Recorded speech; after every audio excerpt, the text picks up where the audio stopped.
We need to create systems change. We need Meatless Monday. We need to address the idea that cows, the billion cows on the planet, are actually killing us. We will get there not by figuring out how to compost a little bit better in our backyard and quietly lowering our, quote, carbon footprint, which was invented by British Petroleum, but instead speak up and speak up.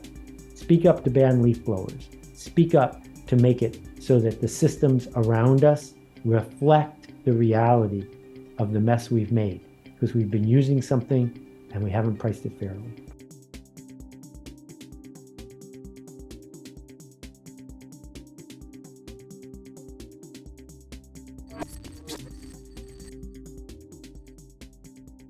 The air almost everywhere is pretty clear.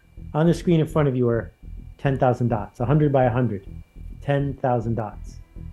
It turns out that right now, if you take a gulp of air, 10,000, 4 of the dots are going to be carbon, just 4.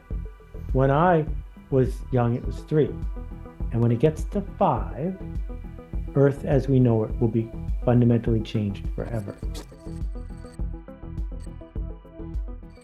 Only when we change minds will, living in a society where you get to make choices, will people begin to make choices that make a difference. And what's interesting is the plastics industry understood this. They saw that they were going to get in trouble 40 years ago. So they invented the idea of plastics recycling, even though they know it can't work at a physical level, because they could change the culture just a little bit. And, there used to be litter all over our country, including on your beautiful island. And now litter is less, not because we came up with a technical solution, but because we created a cultural dynamic. Capitalism made us all rich. Even the poor are richer than they would be if there wasn't capitalism in the world. And the reason is, it's about discovering problems in the market and solving them. And the reason we are in this jam is the problem of carbon was hidden and fuel was sold too cheap.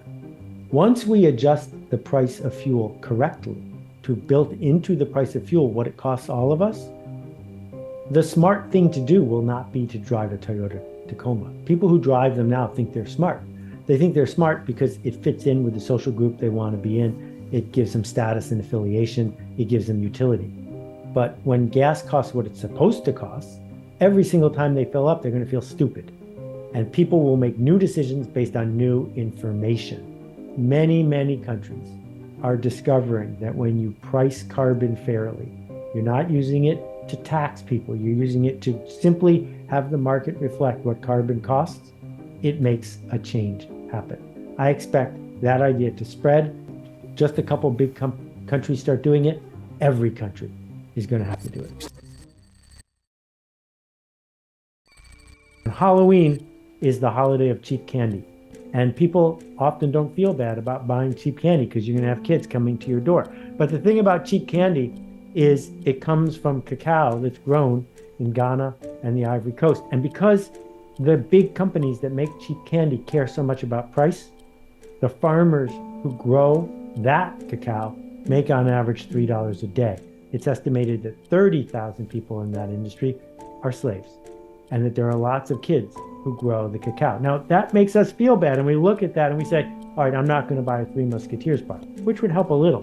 But what would help far more is to see that the system itself, innocent kids going door to door to get a $100,000 bar, lead to this giant problem. How do we fix the system? Well, my friend Sean Askinosie said, you know what I'm going to do? I'm going to go meet the farmers directly. I'm going to pay them 10 times what other people pay them. I'm going to put their kids through school. I'm going to do open book management. I'm going to change the system of making chocolate. Sean was one of the first bean to bar makers in the world. Now there are bean to bar makers in Hawaii and other places. Systems change, bit by bit, piece by piece. We are living in a world that is changing. It is changing right in front of us. And yet, we don't understand enough. We don't feel confident enough to talk about it. We've been indoctrinated and brainwashed into believing things that aren't true. For example, that plastic recycling works. And as a result, we're either hesitant to talk about it or we're talking about the wrong things. Don't try to solve this problem in one day by recycling some plastic or starting to compost. We're looking for systems change. Get the teacher's guide, share it with your board of education, figure out how to create meatless Mondays, Wednesdays, and Fridays at the high school cafeteria. Get leaf blowers banned in your community by getting 10 people together. That's all it's going to take. Start a book club, hand out copies. We're trying to make systems change. So we need to ignore breaking news, ignore Wolf Blitzer, ignore the debate of the moment, and instead say, I'm going to commit to changing a little part of the system.